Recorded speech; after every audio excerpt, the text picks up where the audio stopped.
What's up, everybody? I'm your host, JP. This is my co-host, Josh. Hey, everyone. And welcome back to another episode of the FilmBros podcast.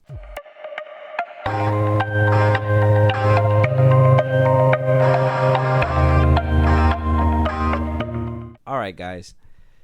What's going on? We back. We got some more. Honestly, some good for a strike going down. We got a good roster of things that actually happened. One of the first things that I wanted to bring back and kind of bring to everybody's attention and even Josh's attention was obviously Marvel Studios and the Jonathan Majors problem. Jeez. Yeah, man. Back in the news again. Yeah, well, it's nothing new, nothing too big. He's been kind of quiet. This is kind of what happened a few days ago. So, as we all know, Majors had his hearing on the 8th of May. After that, a couple days later, I believe Screen Geek wound up breaking the news that insider wound up basically saying that Marvel is closely monitoring the situation and has a contingency to basically recast Jonathan Majors as King if necessary. From the quote, it sounds like they are not going to change the villain, but just recast his character in a different way. Loki, as of right now, has been removed off Disney Plus. I know it gave I believe a June or July release date. It's not even there anymore. It's gone. It's completely gone. What the fuck? I don't know if the fact that he's within this series a lot, that they're kind of backing off the brakes. But the insider says that Disney is closely monitoring the case. Given the nature of the allegation, Marvel and Disney are closely monitoring the case before making any official decision. However, according to the source familiar with the situation, Marvel has already started preparations if push comes to shove and the need arises to recast Kang the Conqueror. That's what the report says. So, now, I told you before, obviously Marvel's not going to just walk into this without some kind of plan, a safety net, just in case, you know what I mean? Just in case he winds up being called out saying, hey, you are the person that we believe that you are. Public opinion said, hey, this is what you've done. We got to recast you. I mean, I know you're on the other side of the fence, honestly, and going into the next topic, I don't want to jump the gun. From the information that I got, I can't really say that we can't really say that he's innocent, but we can't say that he's guilty. There's no verdict yet. Just from the evidence that we got, do you think that recasting should just commence? No. Wait till the last second, he says. I know. I want them to wait till the last second for sure. I can't. Man, this sucks because I fucking love his Kang, dude. I'll keep saying it. Like, even after it's said and done, and they do decide to recast him and whatnot, and it turns out to be whoever, like, I don't think I'll see it the same, unless they like do a fucking phenomenal performance, like, you know what I mean? Because I mean, I loved them in Loki, loved them in Ant-Man Quantumania, and like season 2 of Loki was I was looking forward to that shit. So now they're really fucking with my emotions. Like, I was just really expecting them to hold out, and the fact that it's also affecting Loki means that they are getting ready to do reshoots on that shit too. If push comes to shove, if necessary. I hope Disney is just like really fucking close, and then if he turns out innocent, then they keep him around, and then obviously they'll drop him if he's accused and whatnot. Yeah, I just think as long as it's being dragged on, it kind of just paints a negative picture regardless. You know what I mean? And obviously there's impatient people out there that are going to be like, lock him up, he did it, fucking put him away. But it's always got to come down to, did he actually do it? And I don't know if we can completely say he didn't do it right now. You know what I mean? This could be a case of like what happened with Johnny Depp and Amber Heard, where like one of them was just probably wasn't the only aggressor, or you know, maybe what those texts implied is the truth, where he is the aggressor, and you know they're just trying to cover it up because it kind of blew up too big. You know what I mean? I don't know that. I say the text messages were damning all on their own. I know that you're still holding hope that they're genuine. Me personally, the way that I read them, the way that they looked to me, it looked so damning. It looked to the point where, no babe, I swear I got you. I'm gonna clear this up. I'm sorry I called the police. It's all my fault. You know what I mean? It kind of sounded like the equivalent of that. I jumped down the stairs because I deserved it. You know what I mean? Like that's how it sounded like, and it's like Jonathan, and I don't know if that was the good route to go. Ah, man. Yeah, no. Those texts were damning. I can't even... That's the thing, because I want him to be so innocent, but those texts don't help, and I just hope that his lawyers are getting a good case together and they got their I's and T's, you know what I mean?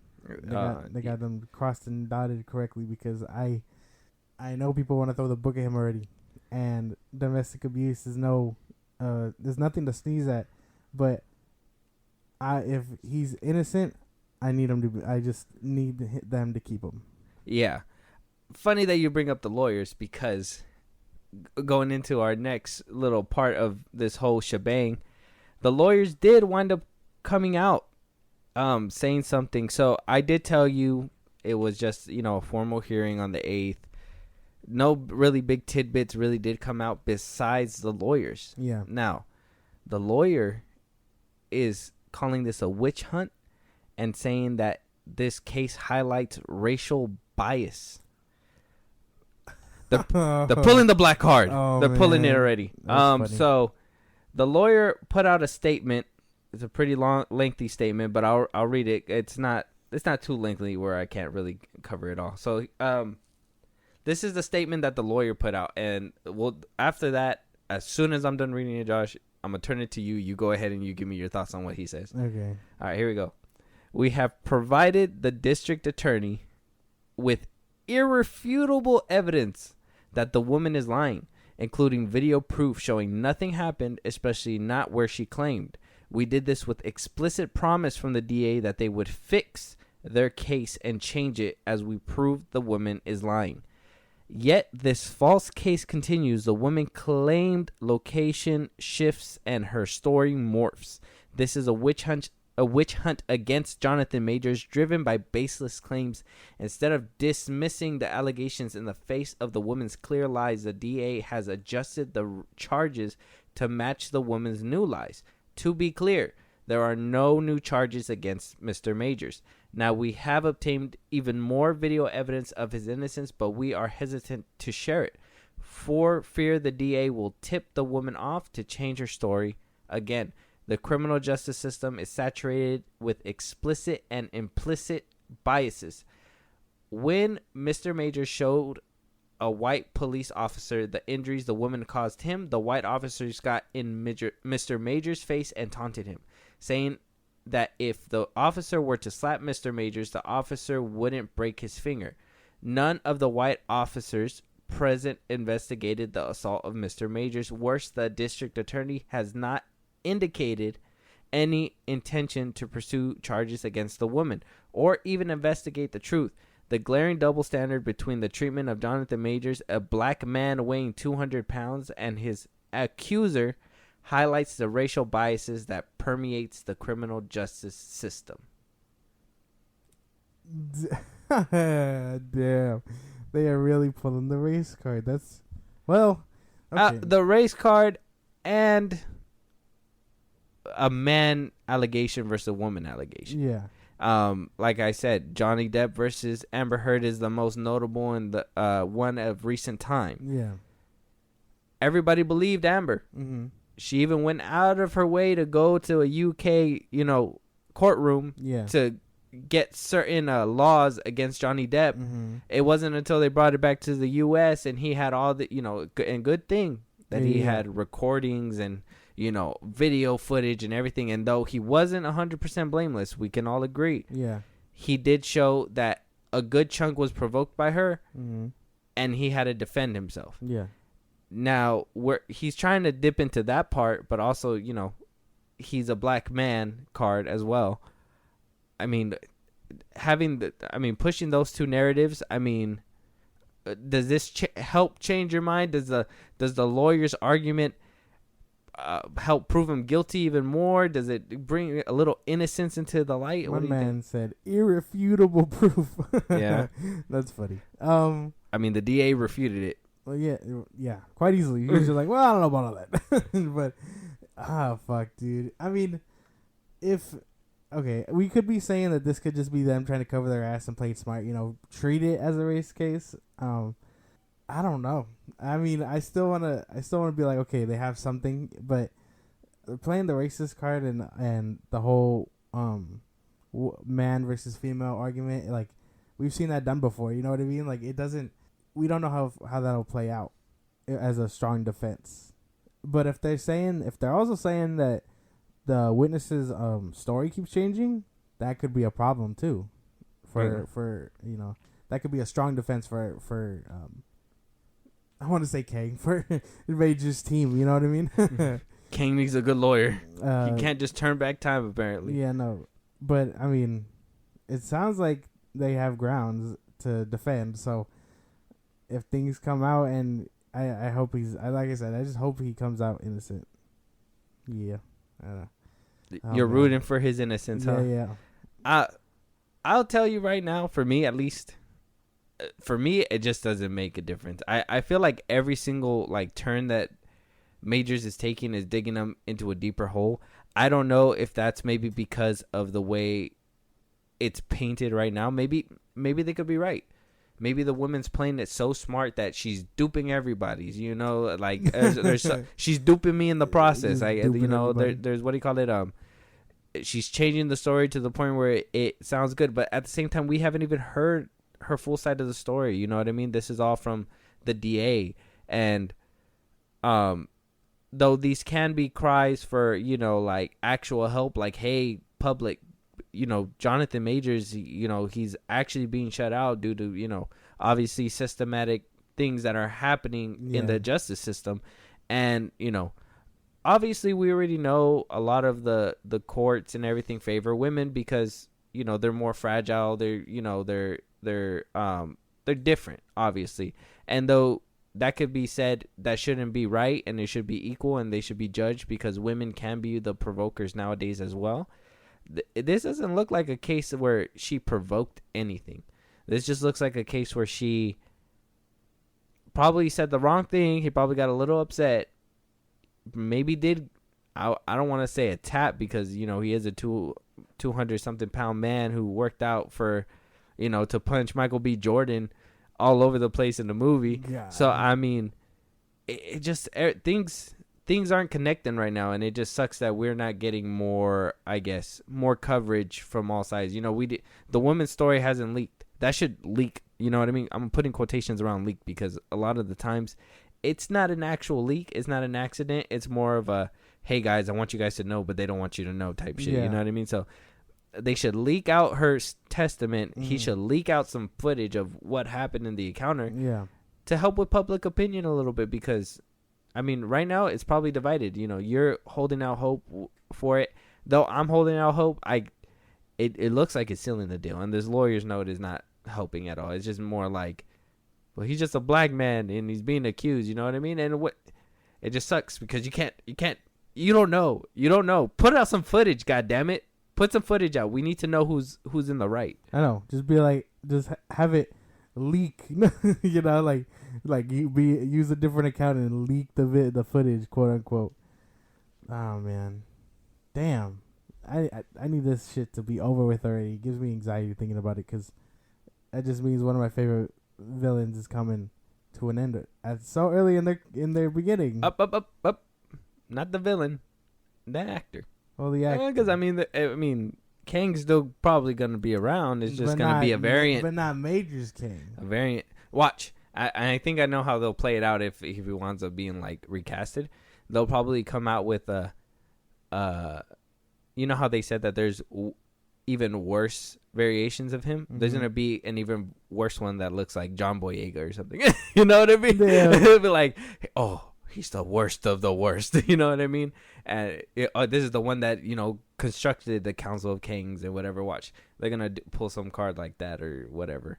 I think that'd probably be like the easiest transition. I don't know. I don't think so because they kind of established in Quantumania that the worst kings and the ones that kind of made that were the three, that robot looking one, the Egyptian one, yeah.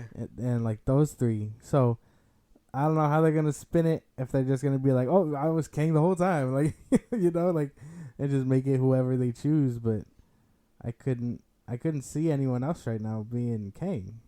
Sad. Makes me sad. Or he just makes an entrance in one of the movies, like, I'm here, this is me, deal with it, and just walk off. You know what I mean? And then have Kang be like some kind of player or something, just walk around like a player. I don't know. We'll have to wait and see. Like I said, I believe the next court date is gonna be in June 13th. So he'll have to go over there. They wound up filing a motion. I guess they have. I guess the defense team has till the 23rd to respond, and then that's what's gonna lead up to the June 13th court date. So I'm assuming that's when everything's going to be unveiled. Who knows if it's open to the public or is going to be made public like Amber Heard and, Johnny Depp's. Or well, if they're making it a trial, wouldn't it be the people versus... It could, no, I would assume it'd be, well, the DA is pressing charges, right? Yeah. So it would have to be, because if she dismisses it, they would have to be like, oh, well, we can't turn a blind eye because we already know. And there's so much evidence that says that he did do it. You know what I mean? So it would be the people. I don't know. We'll have to, if it's televised, I think that'd be like a cool like full day coverage if it is. We'll keep an eye on that and we'll bring you guys some content with that one. Yeah. It's gonna be very fun. If he gets found guilty, and we're recording live, my God, bro, your face is gonna be crazy.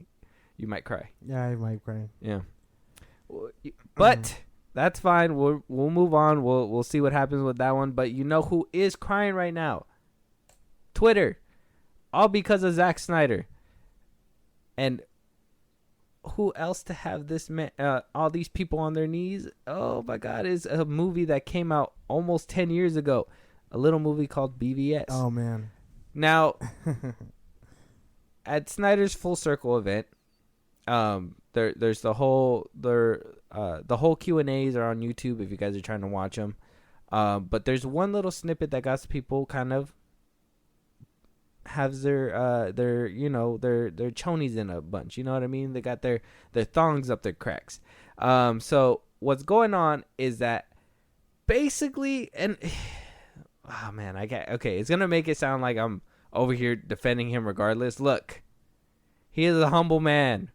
But Zack Snyder did brag about his movies, basically saying that the audience didn't understand his movie.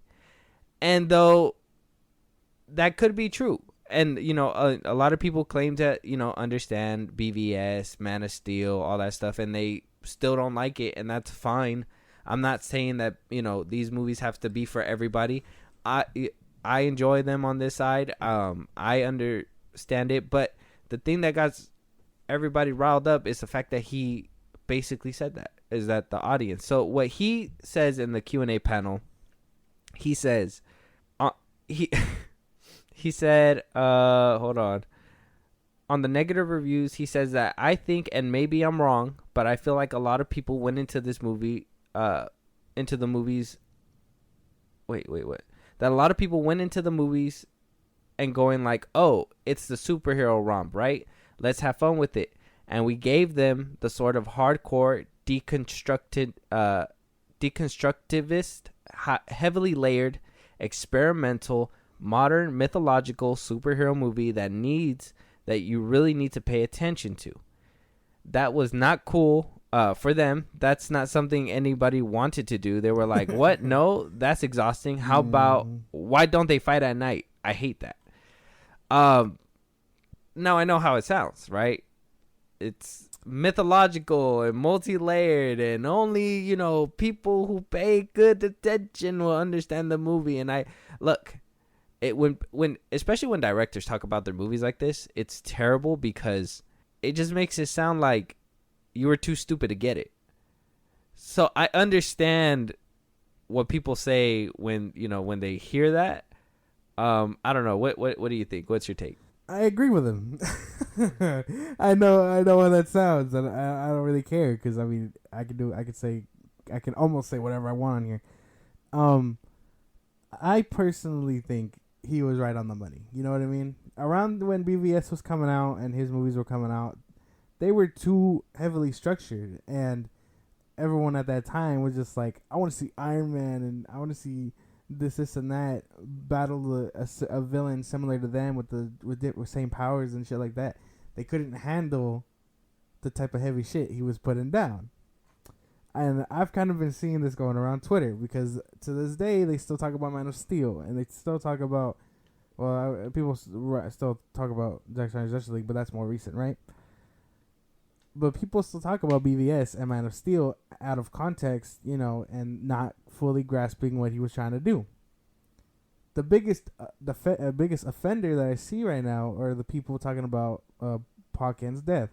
And we've talked about it before. I'm not going to try and get into all that. But people will identify with it differently. You know what I mean? I still see people make the argument that it makes more sense for him to die of a heart attack and this and that.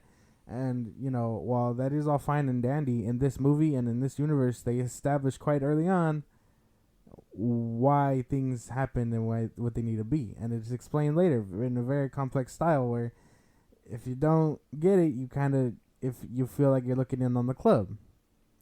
And I'm not trying to call people dumb, and I'm not trying to do all that. If you think you understand it and you just don't like it, then cool. You know what I mean? That's your whole thing. That's your if you think you understand it.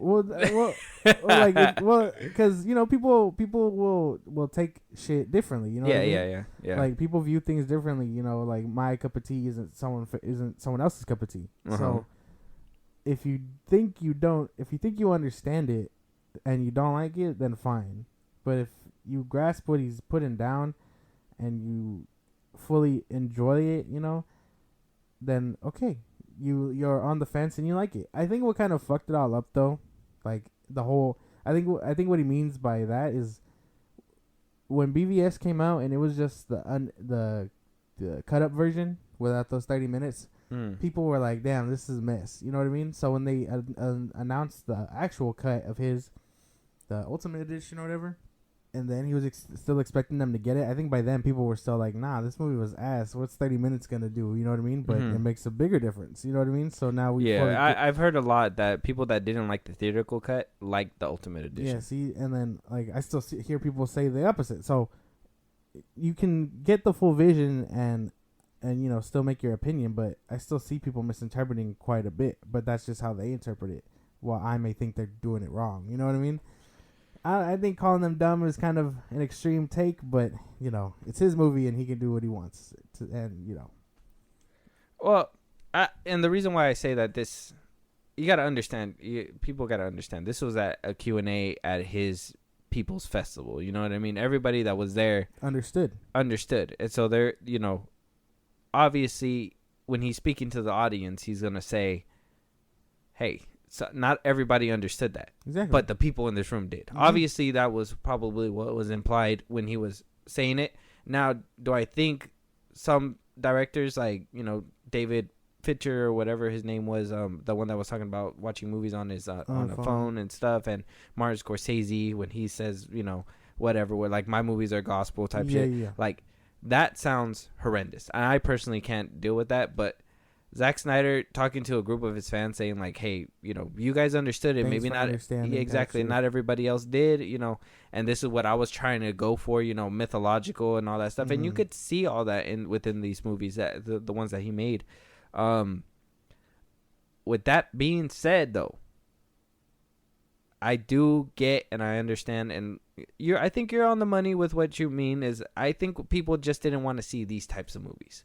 I think people wanted to see fun, happy, movies that Marvel was producing at the time. Yeah. And kind of like who said it too, and I don't want to like not give them credit because I'm feeling like I'm taking what they said, but if you guys heard this before, let us know down at Twitter, and I'll tag them in it because of what they said it. But these movies, not everybody wants to sit there and like think too hard, if that makes sense. Nobody wants to sit there and have to, you can't miss this, because I see a lot of, takes when it comes to Man of Steel and BVS saying like they said this, but they clearly said it earlier in the movie. It was in that little boring scene that people probably didn't want to sit through because people don't like, though people like dialogue and people complain about Marvel having bad dialogue and this and that. The dialogue is super heavy, in my opinion, to the point where, some people can kind of drift away because they, it's just too much.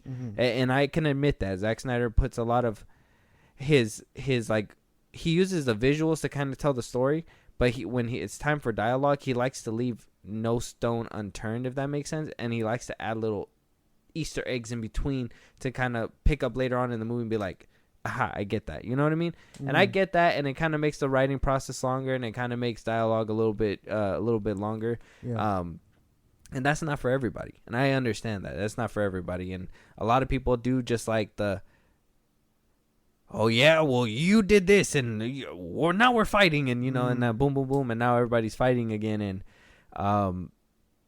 and I think that's why people are so passionate about these movies. There is an audience out there that wants serious movies, people that go watch Oppenheimer or gonna go watch Oppenheimer, people that watch the Dark Knight trilogy, those are more serious on the, and Batman, you know what I mean, those are more serious too. Like it just didn't seem like, I personally think these were ahead of its time, and I think a lot of people are starting to appreciate them now that Zack Snyder's Justice League is out.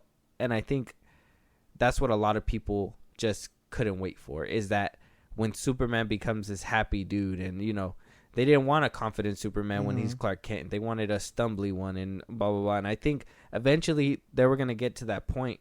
And I kind of like how he said right here, multi-layered, deconstructive, and because he wanted to reconstruct them, and make them to the point where they're supposed to be. And it's just people didn't want to wait for that. At the time, people just wanted happy, boom boom, pow, punch punch, zip zip, whatever. Yeah. Superman shaving his beard with lasers or whatever. And it didn't happen. It didn't happen. But I can honestly say I love these movies, and I can honestly say that these movies, I hope they'd come back. I mean, eventually one day, who knows? Zack Snyder is over here breathing life. But if they don't, I think it's time for us to look forward to Rebel Moon, because Rebel Moon is coming out pretty soon, and that's going to be epic. Rebel Moon and his zombie franchise is finally getting kicked back up now that COVID's kind of out of the way.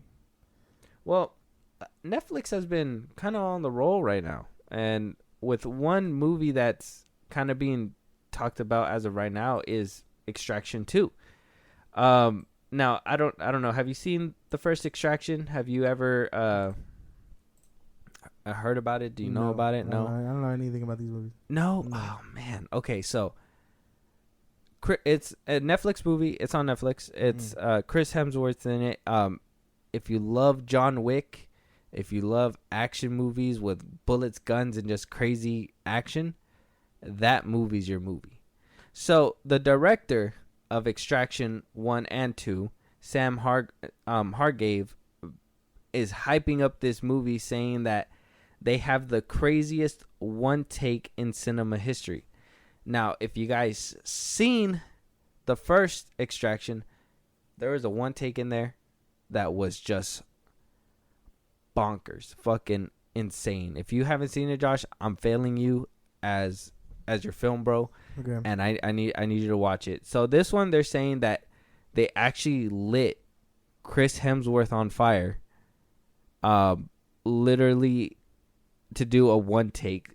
And so Hargrave told Empire, said, "For me, the image of Chris Hemsworth beating the shit out of a bunch of prisoners while on fire in the snow was something that I couldn't pass up, and hats off to Chris." it wasn't CG fire, and he had to do it over and over. And I don't know a lot of people, let alone Hollywood A-listers, who are gonna let you light them on fire while on camera. And that just sounds bananas. On fire in the snow, punching bad guys. Look, I know that there's no excitement coming from you, but if you would have, oh man, I should have showed you the first movie before bringing this one up. But I thought you would have seen it. I mean, No. why hasn't this movie hit your radar? I don't really watch Netflix movies like that. But don't you like action movies? Well, yeah, Like John Wick. Well, yeah, and stuff? but that's why like any Netflix movies like that are still gonna fly under the radar because I don't watch Netflix movies like that. Did you see that Ryan Reynolds one, the Underground 6? No. Wow. Yeah, see, no, I don't. The only one that I can tell you that I've watched was that Adam Project one. Oh, but I told you about that Oh one. yeah, see, but like I don't go out of my way to watch like Netflix movies like that. I don't know why. That's my own thing. I just don't. Yeah, because to be honest, I don't just go out of my way to watch them either. I gotta know who they are, and Sam Hargrave, he's one of the he's made a lot of movies. He's actually, and the reason why I watched the first one was because that was his first directorial debut. Was with Extraction back in 2020, but he did so much stunt work with Atomic Blonde, with the Russo brothers on Endgame, Infinity War. He's been on all kinds. Deadpool 2, he did work there as well. The Accountant, Birds of Prey, Ragnarok, Conan. Like, he's been in all kinds of movies doing just stunt work. And when I heard that this stuntman was actually the stunt coordinator, okay, is actually given the keys to, kind of like Chad Stahelski. He's one of those people. He used to be a stunt coordinator, and now he's a director as well. And I think that's fascinating. And like I said, that's why I say, like, if you like John Wick, you will love this movie, because as a stunt coordinator, they took a chance on him, and he delivered hard with Extraction. And that's why I'm kind of excited for Extraction 2. Now, Extraction 3 is kind of in the air still because, obviously Chris Hemsworth's health. But it seemed like during Extraction 2, he didn't give a fuck, bro. He got lit up multiple times. I can't wait to see that scene. That's crazy. What do you call it? Because I mean, you hear stunt people getting lit on fire. You know what I mean? Like in Freddy vs. Jason, Freddy was actually on fire. Yeah, and when he was moving through the cornfield. So you hear a lot of stunt people being lit on fire for single shots at a time or whatever. I think his was probably the longest with like 3 minutes. Yeah, and then he did it in like 2 takes or something like that. But that's crazy. You never you never really hear about actors lighting themselves on fire. Yeah, no, that's crazy. And I know when I was hearing about the first Extraction, like Chris Hemsworth was saying, like, he really loved the movie, he really loved the project, and he did. It's insane, it's bonkers. He did a 12-minute one-shot fight scene in the first movie. Damn. 12-minute one-shot fucking Batman fight scene, bro. Chris Hemsworth, my guy, just went ham. That's crazy. That's what I'm telling you. Like, if you haven't seen it, I gotta show it to you. You're sleeping. Let us know out there if you want that to be a review. If you guys seen it out there, let us know what you think about it as well. Because honestly, that movie's phenomenal. I honestly thought it was great. Yeah. Okay. Yeah. That's cool. Actually, that's crazy. We'll watch it though. I'll put you on once again. Okay. Once again, because that's what I have to do. But you know who Netflix is putting on once again? Robert Rodriguez. Okay, so coming off of the movie that he wound up putting out there, I believe back in 2021, he put out on Netflix. What's it called? It should be here. Oh, We Can Be Heroes. They wound up putting out We Can Be Heroes. I don't know if you've seen it. It was with Pedro Pascal and all those kids. It's like supposed to be in the Spy Kids universe. Yeah, it looked very Spy Kidsy if you've seen it. I watched it with the boys. They actually enjoyed it. I've seen like the beginning of it, and I was like, this isn't for me. So now we're coming back with Robert Rodriguez, to the creator of Spy Kids, to helm a new movie, a reboot nonetheless. A new brand of Spy Kids. Well, fuck yeah. With leading actor Zachary Levi and Gina Rodriguez to come out and help out with this outing on Netflix. And you being one of those who just doesn't give Netflix movies a try, What do you think about this? Well, I like the premise. Like I like Spy Kids. I still go back and I rewatch the first two. Not so much the third one. That one has aged so poorly. I don't know what it is. I like the story, but sitting through it, it's tough. Yeah. There's so much CGI in that one that doesn't look great, and then there's only so much Sylvester Stallone that I can take, and him talking to himself 4 different times doesn't really work out. Look, man, don't you shit on Spy Kids 3, bro. No, but it's a nice story. You know what I mean? It's still better than Spy Kids 4. I don't mind that. If they're gonna be the parents, then cool. But I think they are. yeah, I think if they're they gonna are. be the parents, then fine. But I need who they're gonna be the kids to like actually be believable. You know what I mean? Yeah, because I think it was because they put out what 4 of them. Yeah, I there's think 4. Yeah, I think the 4th one was the time one. Yeah, And though I like that Carmen and Junie came back as like a cameo in that one, yeah. the kids in that one were just not. They're awful. Yeah, they So were bad. not it. They were trying to play on the nostalgia part. It's kind of like when they did. You remember Diary of a Wimpy Kid? And you remember the first 3 were with those 2 actors, and then they completely changed them in the 4th one, except for the parents. Yeah. And I was just like, what kind of... You guys didn't even try to get kids that are similar, you know what I mean? Like, they completely... Yeah. I hated the Roderick they picked. It was so bad. It was terrible, bro. When I seen the trailer, I was like, now I understand why, James Cameron was filming back to back because, obviously to stop that whole aging thing. He didn't do Diary of a Wimpy Kid. I was just talking for like Avatar because he filmed a lot to stop the whole aging. That is a problem within movies. I think kids aging, obviously having kids as actors, and they grow up really quick, and that's kind of what happened between the Spy Kids movies with Robert Rodriguez. I kind of felt like he paced them out really good, where they were really young in the first one. They weren't so old in the second one, you know what I mean? And then the third one, I think they were really like pushed together films to the point where like the age really helped. So whoever they pick for this one, if they're planning to do more than one, and they're planning to keep Zachary Levi, which I don't know why they hired him. He just needed a job apparently. I'm sorry. I'm shitting on Zachary Levi. That's my fault. That's my fault. I shouldn't have done that. That's my bad. That's my bad. I just to do with him. It has everything to do with him. Now he's in this movie, and I honestly, after what happened with Shazam 2, honestly, I honestly would not watch this movie just because he's in it, and that's only because of what happened with Shazam 2, and me knowing the retarded, stupid idiocracies that came out of his mouth during that time. That's fair, I guess. But yeah, I like the premise, and I didn't watch the We Can Be Heroes one. I know I said Spy Kids earlier, but that one is supposed to be part of the Shark Boy and Lava Girl universe. Oh yeah? Yeah, oh. like I guess it's like they're adults in that one.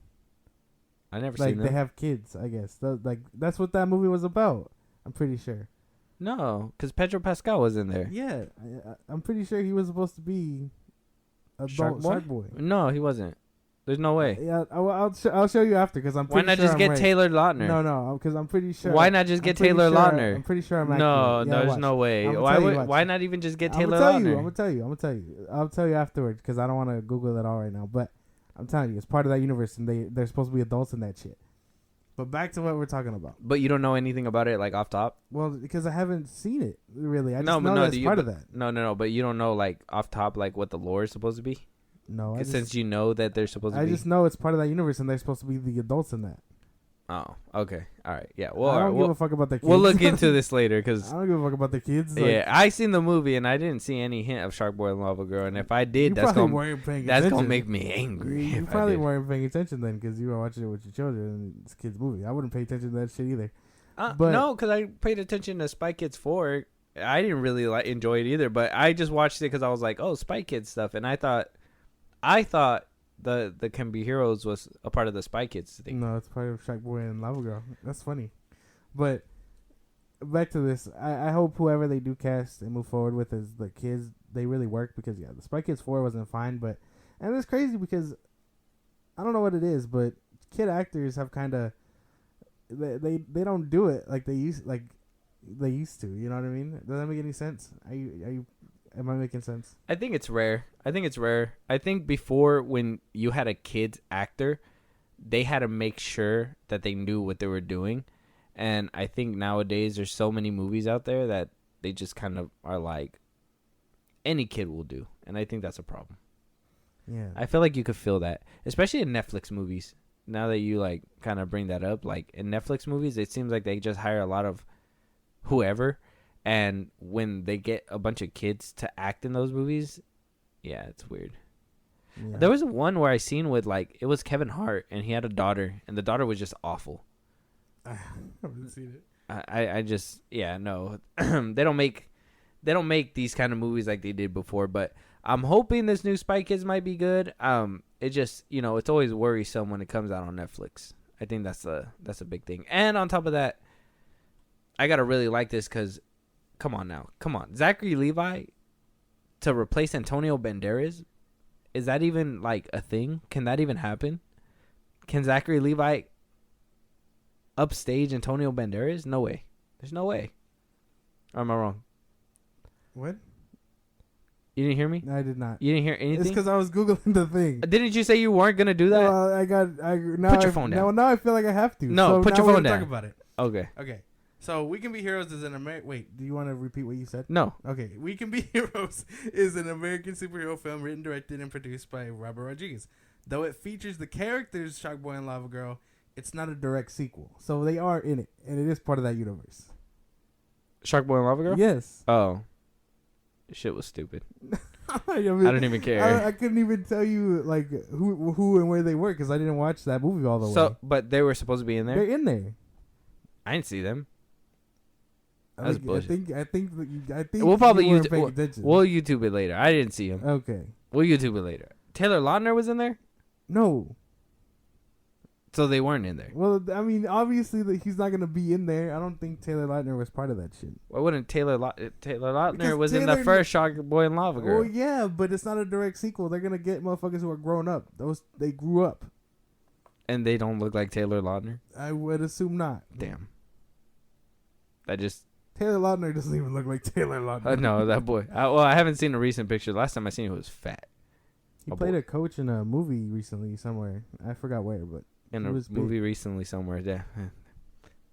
Yeah. I couldn't tell you. I don't know. But moving on, though, one thing that we did get confirmation on for sure is that Beetlejuice 2 is moving forward, and Jenna Ortega has signed on to play Lydia's daughter. And Wanda Ryder will be coming back to reprise her role as Ryder. Lydia. Winona Ryder.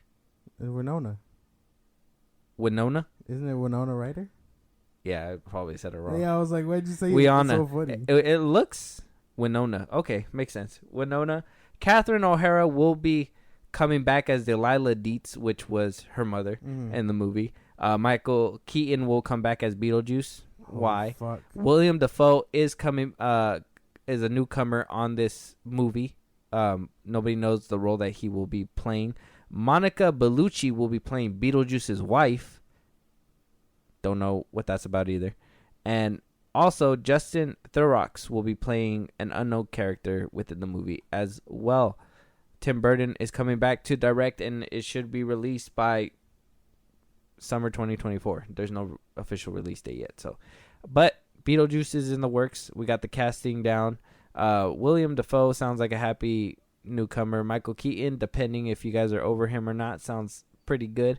I mean, does Michael Keaton does he have nostalgia factor? I just don't think he looks like Beetlejuice anymore. I feel like it's gonna look weird to see an old Beetlejuice. Well, under all that makeup, I'm sure it wouldn't matter, right? I mean, you can't hide old. Can you hide old? Yes, you can. They're not gonna do it though. Yeah, they are. No, they're not. Yeah, they're not committing to that. Yeah, they're gonna make they him are. look like an old ass Beetlejuice. Watch. No, they're not. I'm telling you, you can't look like a young Beetlejuice anymore. Yeah, you can. I'm telling you, man. They're gonna be able to do it. Cause he's technically not supposed to age. He's like a demon, right? Yeah, that's what I'm saying. It's He's gonna not be gonna be weird to old. see in like an He's old. not gonna be old. It's gonna be weird seeing him married, but he's not gonna be old. Yeah. What? Who's he marrying, anyways? Beetlejuice's wife. That's funny. Yeah, that's what kind of threw me off. I was like, why does Beetlejuice need a wife? In my opinion, they can't make him look young. He's gonna look. It's just paint. It's just paint. I'm telling you, dude. And then Movie how are they magic. gonna? They can't fix old man body. They can't fix that. They would have to like get a double and have Michael Keaton basically voice him. No, man, I'm telling you, movie magic. I want you to remember that. What episode is this gonna be? Episode 111. Okay, this is episode 111, guys. Mark my words. Beetlejuice is gonna look like an old man. By the time we get in there, makeup. we're gonna be in like, we're probably gonna end up being around like 300 episodes in already. 300 Around there? by 2024? Nah, that seems like too much, man. No, Seems like a lot. no. I don't know, but I will be keeping track. Okay, as soon as we see First image or something like that. first image, Empire Magazine exclusive, whatever, blah blah blah. Here's old Beetlejuice. I'm gonna be like, look, he looks old as fuck. I'm gonna remember this, and you're gonna remember this too. No. But we'll come back to that when we cross that. Let us know out there if you guys are excited for the casting. Michael Keaton coming back. I mean, I guess we'll see how good he still is, after seeing him in The Flash.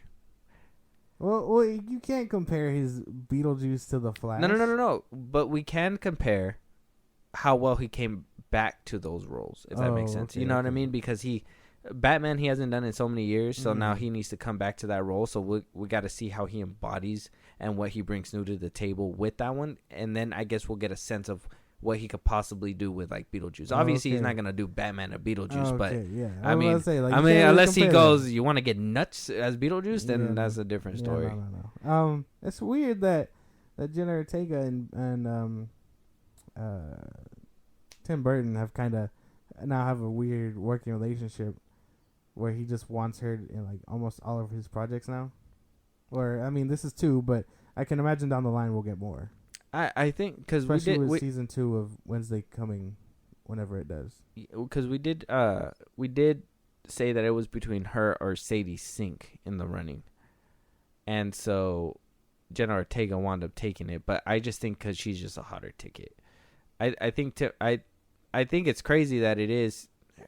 I think Tim Burton being on this project and have worked with her on Wednesday probably gave her that extra nudge as well. Yeah, because but I think literally the popularity aspect probably pushed it over the edge because Jenna Ortega is everywhere.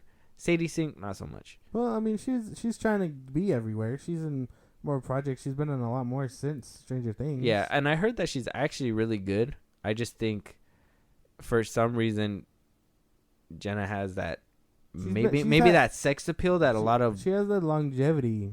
I think she's been acting a little bit longer than Sadie Sink. Has she? I think, and then by the time she blew up in Stranger Things 4, by then Jenna Ortega was already in Scream and shit like that. I don't know, because every time I see Jenna Ortega, though, like she is known for like actually acting pretty decent and stuff, I see a lot of people be like, oh, she's pretty fine and, whatever. And I think that's what kind of boosts her up as well. Maybe. I don't know. And I don't really see a lot of people going like, oh, yeah, Sadie Sink. Yeah, Sadie Sink. You know what I mean? You sound like where I do my dishes. Stop. You know what I mean?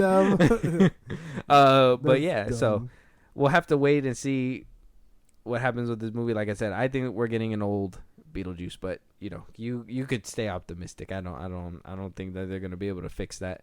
But moving on though, one movie that's gonna be is actually gonna play that fucking game is Venom 3. Now, we do hear, obviously, we have a writer's strike going on. Nobody's going to be on set to write this movie or help with this movie, but yet Sony says we are pushing forward with production to begin June 11th, I believe. Yes, production will begin or commence June 11th on Venom 3 without writers to help produce or make any of these movies. So we might be getting an Abomination at the end of the road. Fuck. Why couldn't the strike affect any other movie? God damn it! This is Hollywood fucking with my emotions again. Again. I like these movies. I like the first 2. I can't. Oh my god! I really don't want to. have to see this movie and be disappointed. I really like the first two. Sorry, my bad. June 5th. I was going to start recording June 5th. Even sooner. Well, yeah. Damn. So, we'll see it release in 2024. You know, it's a lot of time between now and June 5th. They could pull the plug and say, you know, this could be chicken. You know what I mean? And they could just, you know, hit that cliff and be like, oh, we can't do this. And, you know, pull the plug at the last second and wait until the writer's strike is over. Maybe they're hoping in the next month it might be over. Doesn't sound like that's happening. Sounds like things are actually getting hostile out there for some reason. Like producers are not budging on AI. We'll cover that on a different episode when more develops. I want my money now. Shoot them with words. So, I mean, we'll have to wait and see what happens with that. But like we've said before, and if you guys listened to last week's episode on Saturday, you guys, or actually 2 weeks ago, you guys kind of know what kind of movies we got back in 07 and 08 because of the writer's strike. And Venom 3 already struggling because, in my opinion, Venom 2 was not as well received as the first Venom. I don't think filming at this time is gonna do it any favors, and especially if we're not getting no Spider-Man in there. At this point, if we don't have no Spider-Man versus Venom, fucking a la basura. You feel me? I don't know, man. I'm still on the fence. I like these movies, and I kind of enjoy that they're goofy and standalone, and even though I'd love for them to introduce Spider-Man again, I need them to. I want this one to be good. I can't. Not in this day and age should we stand for abominations to exist. Not anymore. But you like Black Adam.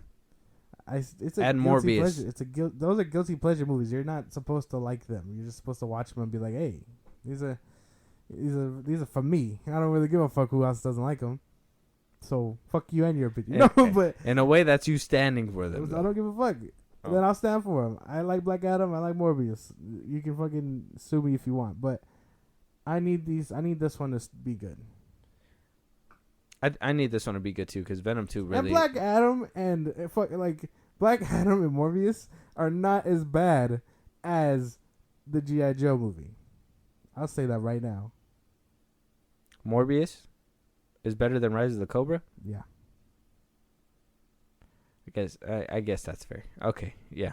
I can't even. There you go. Okay, yeah. Black Adam better than Rise of Cobra? In this day and age, we should not have abominations like Rise of Cobra. I'm just saying. The Rock's head on some random dude's body didn't help out Black Adam at all. But that's just me. But yeah, Venom 3. I don't think that we should even get a type of abomination that we got back in, obviously Rise of the Cobra, obviously with Revenge of the Fallen, all that stuff. We don't need those kinds of movies. Now they could just generate AI and just have AI write the script, but then is that pushing too far? Will Venom 3 be the reason why Hollywood implodes? I hope not. That'd just be a terrible thing. What caused this? Venom 3. Venom. It's Venom's fault.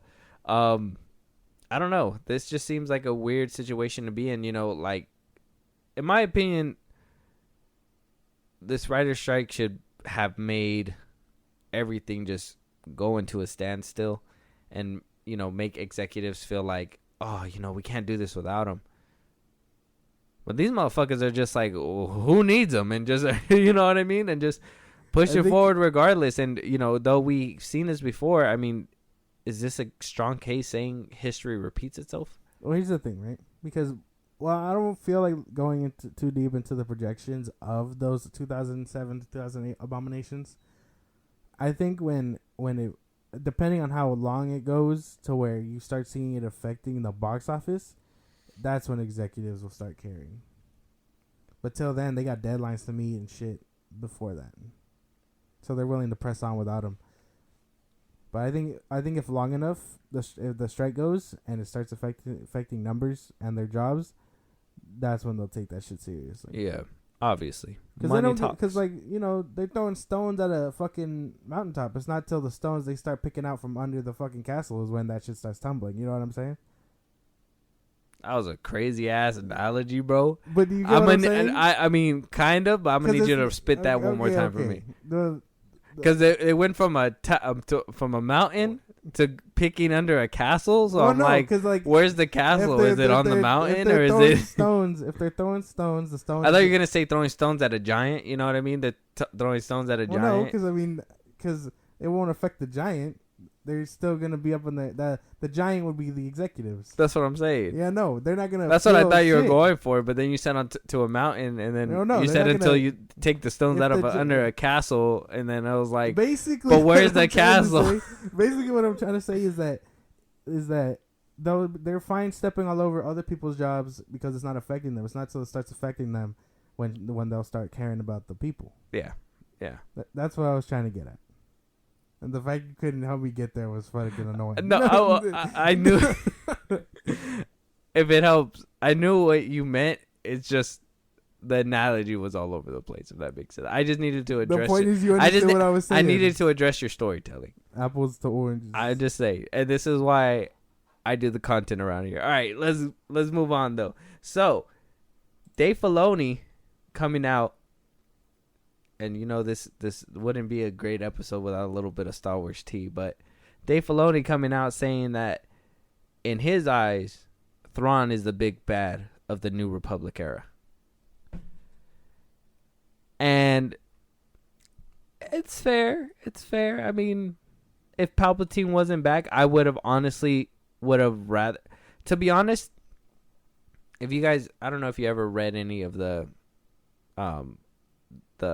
obviously the now non-canon extended universe stuff, you know what I mean? I used to. I read a bit of it in high school when I found books and stuff, but that's kind of how I don't know if you remember way back when I told you where like, oh, the sequels are going to be based off this because they found Vader's hand and that's what they were looking for the whole time. Yeah. Like it was similar to that, except, Kylo Ren ended up being the grandson and finding his helmet rather than his glove.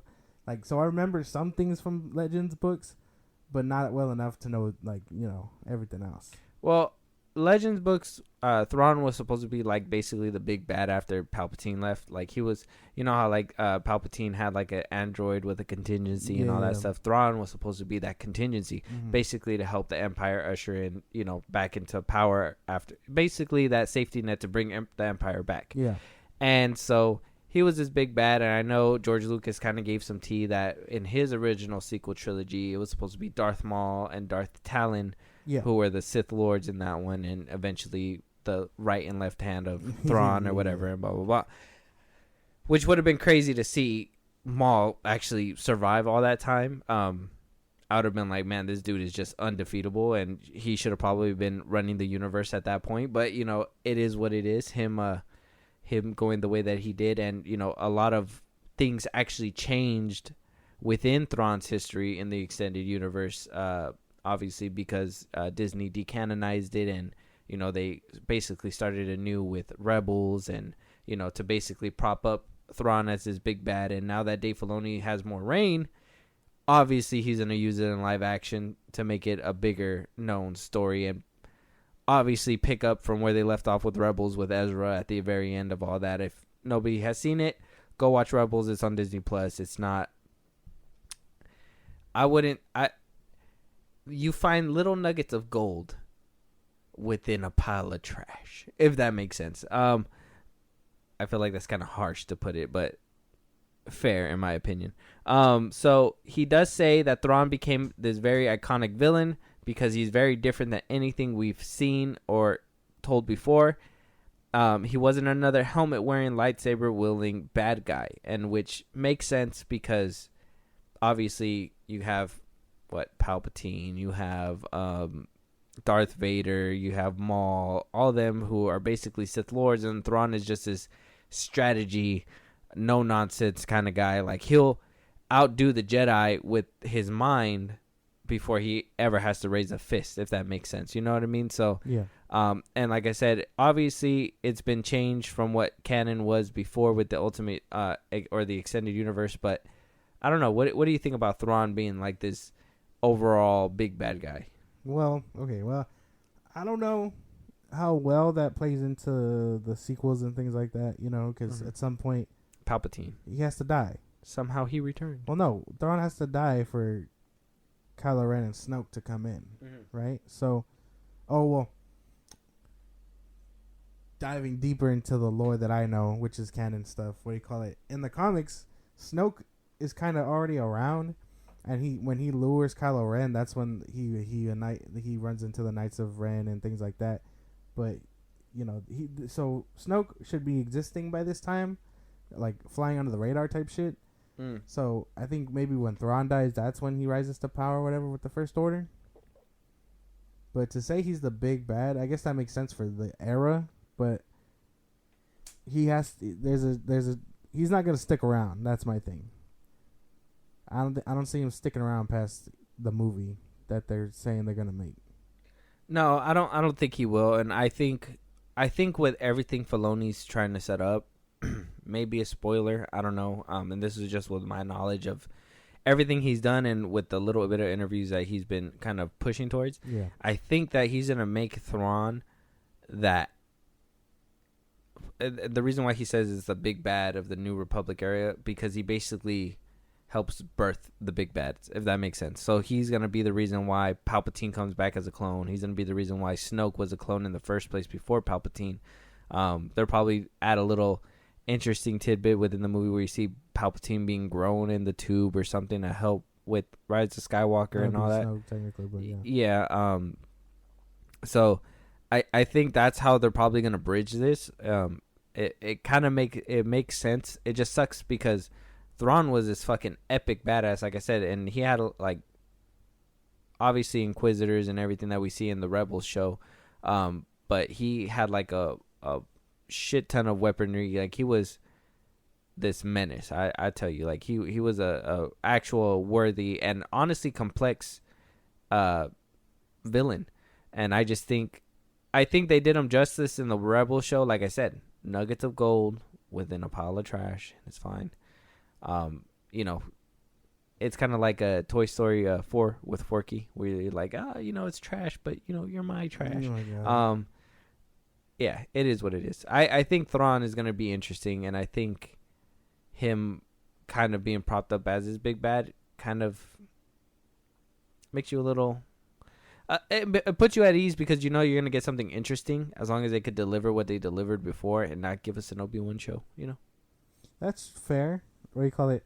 Because for the longest time we thought it was gonna be Moff Gideon. You know what I mean? That he was the guy that was gonna outlast in this era. But we'll have to wait to see if he survived. Without spoiling season 3 of Mando, a good time was passed. But I'm gonna just save it for y'all. But with that ending and the theory going around of his, we don't know what happened to him, but they basically propped up Thrawn in season 3 of Mando.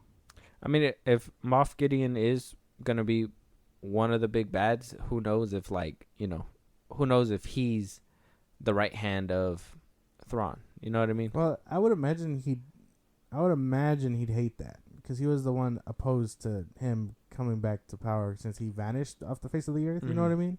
Well, that's that thing where it's like, how there's a master and an apprentice. It could be, him trying to get that throne. You know what I mean? Like Moff Gideon obviously just playing the role, and then eventually when he gets his time, does what he needs to do. Well, maybe. I don't know. I just know that at some point the reins have to move to where either he gets everything done and that's when the cloning starts happening with Snoke and whatever else, and then Palpatine and whatnot, but he's gonna have to die at some point. Yeah, hopefully no space whales take him out. And I know how crazy that sounds for people that don't watch Star Wars, but what the fuck, space whales?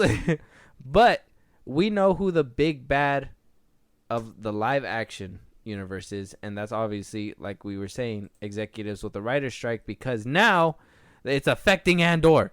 It's affecting Andor, goddammit. Fuck. And it took forever for the news to leak. This article came out on the 9th of May, but Tony Gilroy had ceased production services back on May 1st when the strike happened, just so nobody thinks that, he was over here still working while, other people were striking. He was on strike with the rest of them. I guess Disney just didn't want to let anybody know, but it's leaked. Everybody knows Tony Gilroy is no longer helping out with any of the writing within season 2. Now we know that they already have started filming. We know that it's in the middle of production. A script's already there. Mm-hmm. They could push on and finish if they wanted to. Yeah. Would that be kind of a no-no in my opinion? Probably. Because Tony Gilroy, in my opinion, produced and directed a magnificent, like literally from start to finish, no episode was dull, a great first season. And if he could deliver that, I don't want to just let that go, because who knows if Disney can on their own produce, or Lucasfilm can on their own produce without a writer, and somebody who had that vision for throughout the whole season, throughout season 1. Yeah. Can they produce a powerful season 2 without him? Oh, man, I don't even know. This is the problem. Listen, I advocate heavily. Like I want to say that I advocate heavily for the writers. But it's affecting the shit that I love, and I know it's kind of selfish to say that. I know how that sounds, but like I want my shit too. like I understand things have to happen for other things to keep moving, but damn, this fucking sucks. I don't know if Disney can do it. A lot of these companies are really starting to find out if they can make it without them, and I think once they start either sinking or swimming, that's when they start finding out. But it's not till they take that first step, and when they're like, we can do this, or we can't do this. You know what I mean? And it'll show when they start, and by the products they let out. I'm just saying it right now. Executives are not creatives. They aren't.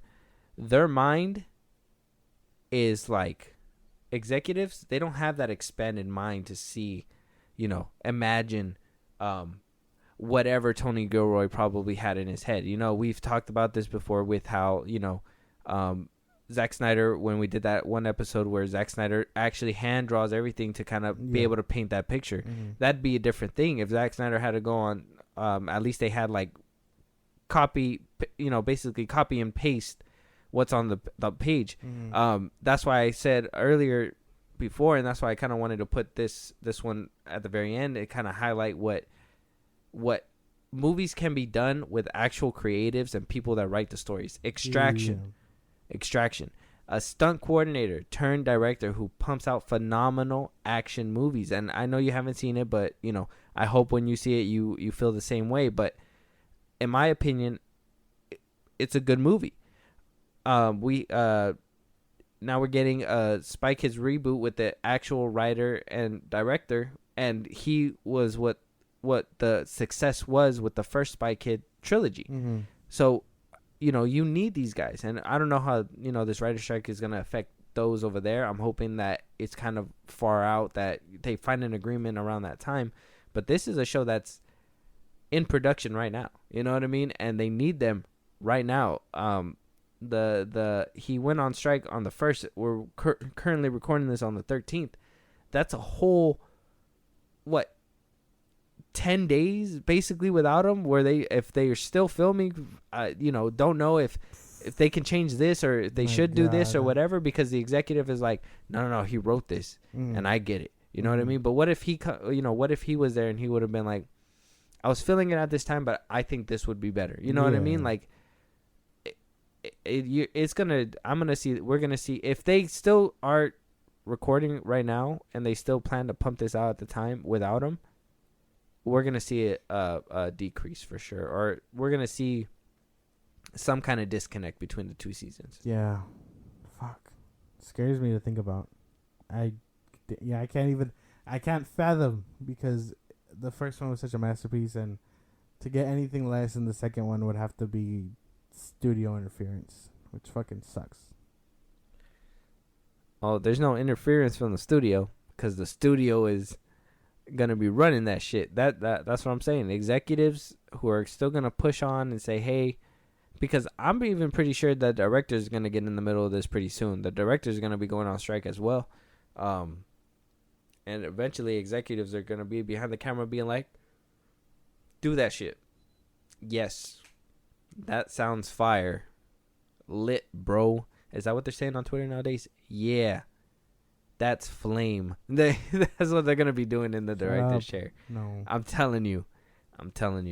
I'm hoping this gets resolved sooner. Obviously because the writers need to get paid and fair compensation, and right behind that is I want my shows and, unselfishly. That sounded believable? No, they didn't. Oh, can we scrub that? What the fuck? Oh, no. You're not scrubbing it? No, okay, never hell mind. no. Oh, my bad. Yeah, no. You have to think, man, because the executives, the ones that are kind of stepping all over these people, they got a lot on their plate as is. You know what I mean? Now they have to play writer and director. They're gonna have to fold immediately. And we know some directors aren't writers. Exactly. So some of them gonna have a tough time folding. It just needs to happen already. They need a break. Michael Bay. That's because he's a pussy. Write that down. Oh, man. Are we in for it? Just to give you guys a heads up, we are in for some Rocky television and some Rocky movies, probably in the 2024 season, right when movies are coming right back up. You know what I mean? The year after, movies come right back up. Yeah. So if y'all didn't think cinema was dying before, I hope this resurgence isn't going to be, I'm going to use the word, thwarted by, terrible writing and terrible executives. Well, damn. That's a good way to put it, I suppose. I don't have anything other to say that I am severely just upset and bothered. Hopefully everything ends correctly. The writers get their money. The shows can continue with their respected writers. And these executives don't go around fucking with shit that they clearly don't know how to use. Yeah, don't go around. How are you gonna put an old head in front of to work AI? You know what I mean? That's my thing. Like I said, I don't know if you've seen like Chat GTP and stuff like that, but I've firsthand used it, and it doesn't take. The dumbass can do it. A dumbass can do it, and a dumbass can easily type like Darth Vader story that we haven't heard before. I saw someone use it on an essay on Twitter, and somewhere in there it said, as an AI thing, I can't so and so. They left it in there because they didn't proof check it, right? So they like failed them for that. And was basically like, what the fuck? Like, no, you're going to have to write it personally. And, they didn't expel him or nothing like that. I think he was a college student. But, like, if a college student thinks they can, like, leave it in, no problem, no double checking, imagine a fucking executive. You're going to see one of the actors just reword chat, AI cannot write this or whatever, and they're going to be like, I don't know if you just made that up, but that's fire. That's right, guys. Carl, is that fire? Come on. God, man. Yeah, no, man. It's going to be an interesting few months. We're going to have to wait and see what happens with these movies, because that's when the real drama is going to hit, is when these movies start flopping and motherfuckers are going to be like, well, you guys, you executives up there didn't cut a deal with these writers, and you are basically fucking up our image. You know what I mean? When these actors start getting in the middle of all this. I'd be like, you guys really want me to say this? Oh, dude. We're going to be talking about him in the next episode. Don't even get me started, because I'm about to get on him. All right. But with that being said, that's going to be the end of this episode. If you guys want to hear what I got to say about The Rock on the next episode, don't forget to listen to those episodes, because they will be coming out regardless. If there's anything on this episode that we didn't talk about, that we should have spoke about, that just didn't make it into this episode, hey, go ahead and hit us up. A movie you guys want us to review, Josh, go ahead and let them know, or they can let us know. Twitter, TikTok, Instagram at FilmBros Podcast. We post when new episodes are up. You can engage with us there about any movies or news you want us to cover. We will happily cover it. If you want to listen to us on the go, Spotify and Apple Podcast at FilmBros Podcast. If you want to support us, Buzzsprout, it's in our bios. You can go ahead and subscribe to that. It allows us to post content that we wouldn't really show on the pod or talk about on the pod if you guys are interested in that. Again, link in our bios on all the platforms I mentioned earlier: Spotify, Instagram, TikTok, and Twitter. And then, if you want to subscribe to our YouTube, go ahead and do that at FilmBros Podcast. Yeah. And with that being said, we'll talk to you guys on the next one. Talk to you guys later.